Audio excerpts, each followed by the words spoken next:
What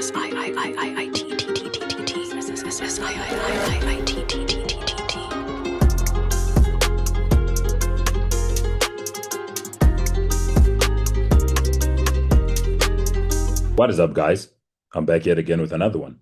In this video, I'll be showing examples of how I journal my trades, both wins and losses. A proficient trader knows when to buy, also knows when to sell, and most importantly, knows when to do nothing. Sit back, relax, and enjoy. Please note, any information herein is not intended, nor does it constitute financial, tax, legal, investment, or any other advice. Okay, so now when looking at my Instagram archive, this is a Volatility 101S trade that I took. And as you can see, it was on the M30 time frame. And what I saw was this bullish engulfing candle with the market that then proceeded upwards impulsively like that, breaking these structures over here. And I had my zone over here, right? So the coordinates of the zone were 567.11 and 559.07. And everything else was obviously left for waiting for the market to return into the zone and then taking the trade. The speculated take profit area was 577.97, okay? And this trade then actually ended up going to TP, right? So this is the entry, as you can see. This is on the M5 time frame now. The market has come straight into the coordinates, 567.11, and proceeded to TP, where we have the 577.97 as discussed in the last slide. So the story doesn't end there, right? The archive, in my opinion, actually helps you to then go back. You take screenshots and go back and you then see what your analysis was all about, where the market reacted from, and what the movement was like. So if we head over to my chart quickly right now, we'll be able to spot what it is exactly that I saw about this setup. So now the thought process behind this Volatility 101S trade that I took is such that, remember, all my analysis always has a top-down approach. And right now I'm currently on the weekly time frame, and one can see that the market has been pushing to the upside for the past 3 weeks. So when I took this trade, I was very much buy biased. With this data of this current buy movement, I just needed to figure out how to join that current buy movement, okay? So what I did was I marked the opposing move, which is all of this over here, and I started scaling down in the search of floors. Because if I'm to take advantage of entering the market to join this buy wave, I need to also be aware of the past floors, right, of the opposing move. So then I scaled down and I went to the daily time frame. Now, when you head over to the daily time frame, the floors become clearer, okay? The floors of that opposing move, right? So one can clearly see as the market was pushing to the downside like that, we got here and we failed to break. That makes that a floor. And that's why I marked that here in orange over there, right? Right. And then on this daily time frame, I can't really see other floors. So that would warrant me to scale down more. Right, so then I push to the H12 time frame, and while on the H12 time frame, one can actually see that those floors are becoming clearer as well. There's one over here as we're pushing to the downside. We got here and we failed to break, right? And that constitutes a floor, right? And similarly over here, we got here and we failed to break. And now this is where my coordinates were. Remember the 567.11 and 559.07? This is where I wanted to join the trade, okay? So what made me want to enter in this zone? Okay, the fact that this current upward movement is obviously an upward and what we call an uptrend. Okay, and in an uptrend, we have said that the market prints higher highs and higher lows like that. So I would want to participate at the most recent low. Okay, while factoring in these past floors and understanding that the market tends to break these past floors and retest them, and also catering for the market structure at hand. Okay, so what does that look like? As I scale down now, for instance, if I go to the H3 time frame, what one can notice, all right, I just need to find that area. Okay, with those same floors, all right, these are the past floors. Remember, now this is the upward movement. What I saw was that the market printed this impulsive move, right? Breaking this high. Okay, let's mark up the high, right?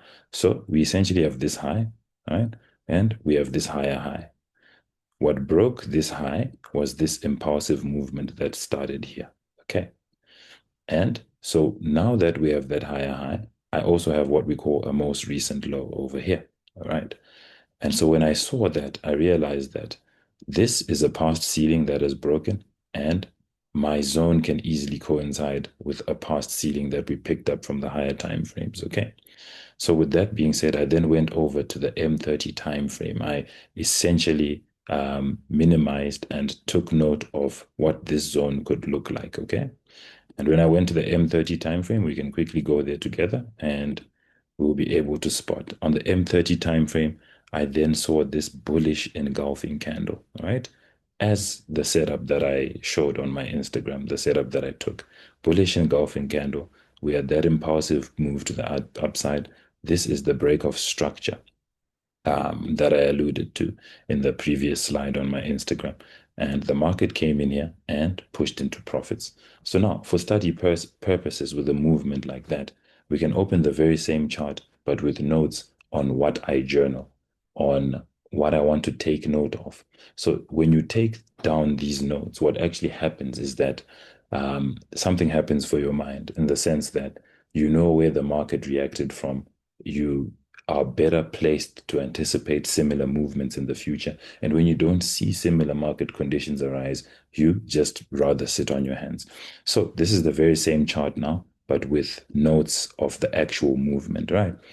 So once again, from the coordinates 567.11, 559.07. And if you remember, the setup was like this, right? All of this hadn't happened. And what happened was the market came and it went straight into my zone and pushed to the upside and even went above 577.97, which was the TP zone. And as you can see in my study notes here, I have labeled TP area reached and exceeded. All right. Also in my study notes, I've labeled over here that we had a reaction from the tip of the bullish engulfing candle, right? So remember, this whole area was my area of probability, and I was wanting to take a trade as soon as the market comes in here. Now that I'm studying the movement that gave us profits, I realize actually the market reacted from the tip of the bullish engulfing candle. So this right here was the bullish engulfing candle.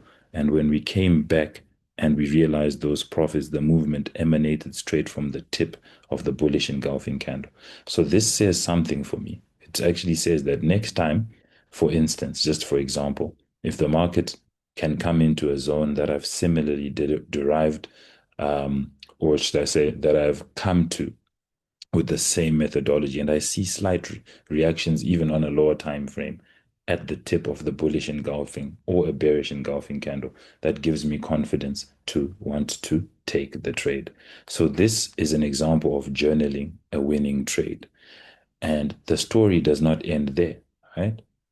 I am of the belief that even with the losing trades, it's also smart to then journal the losing trade. And you also want to have an understanding of why you took the trade or why you got a key point of interest in that manner and wait for the market to move into it. And if you do take the loss, you still take notes.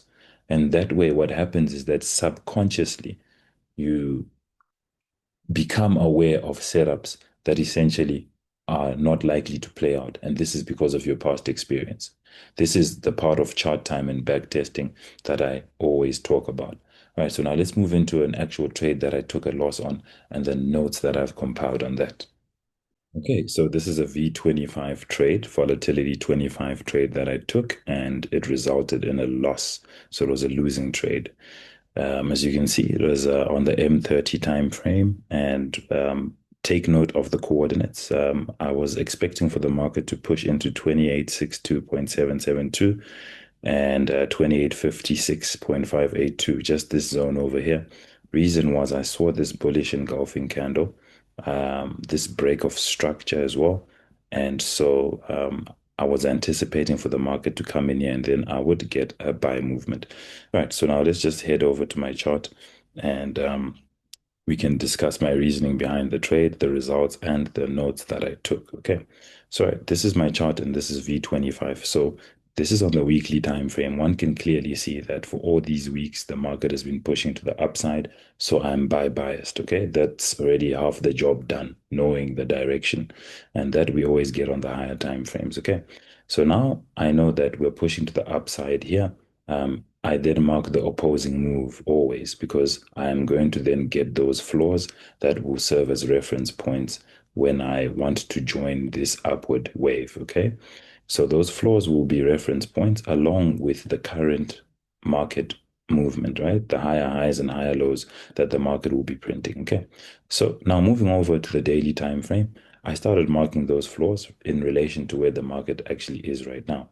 So one can clearly see, right? We have a floor over here, all right?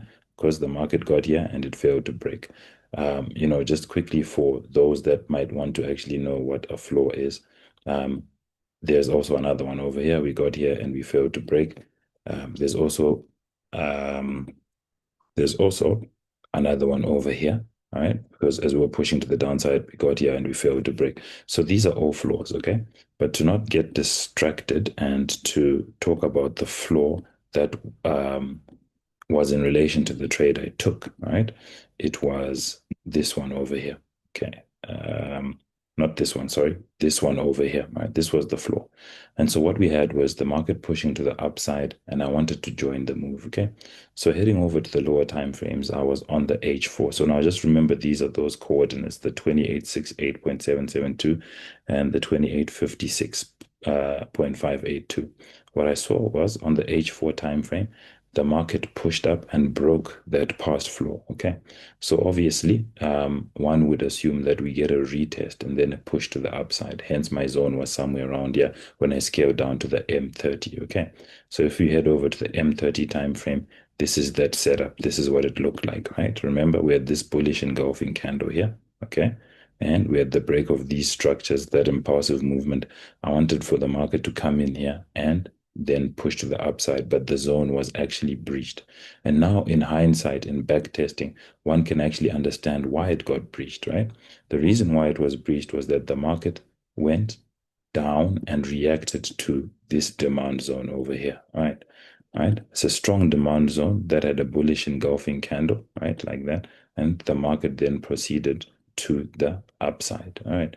So, in terms of notes, I took note of the fact that the market came and revisited this area. If you go to the H1 time frame, it's clear, right? Um, if you go to the H1, you see that this is the zone that the market then moved away from, okay? As opposed to my zone that I got over here.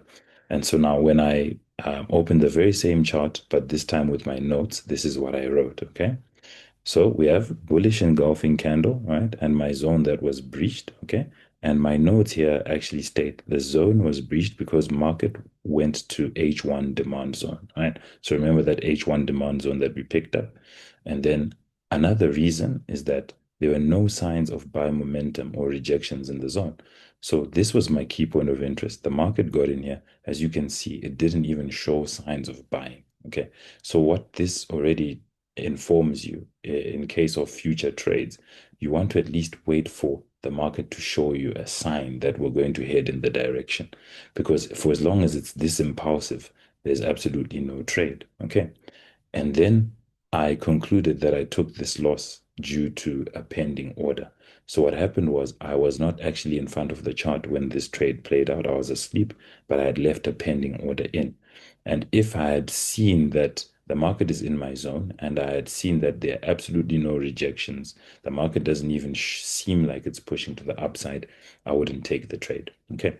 But remember, with trading, we have wins and losses alike, right? Losing is part of the game. But now with these notes, essentially I can always revert back. So when I back test and I want to especially prepare for the new week, I just open my folder and look at what has played out. The setups that I've sent, the ones that actually made profits, the setups that took losses, and even setups that simply didn't play out. By play out, I mean that the market didn't even get there. At the end of it all, what you have is a folder with all these scenarios that the market tends to respect or disrespect. and then you're better informed, and it does something for your psychology, in the sense that a lot of people battle with confidence when it comes to entering a trade. But if you have come across market conditions that you have absolutely become familiar with because you always see them within your notes, and week in, week out, you're seeing certain things always playing out. You gain that much needed confidence. You also learn to keep your risk tight, and you also learn to sit on your hands, because for as long as you haven't come across specific market conditions, you're not willing to place any risk in terms of the trade. So this is like just the journaling portion of my trading activities. When I'm back testing, essentially, I look at all these things. I use the notes function to ensure that I'm in tune with how the markets are currently moving, and in tune with how my supply and demand strategy can be applied to current market events. All right. All right. I believe that's a valuable insight on the importance of journaling. If you like what you see, feel free to contact me for the list of my services. You can find my contact details in the description of this video. Until next time, ciao.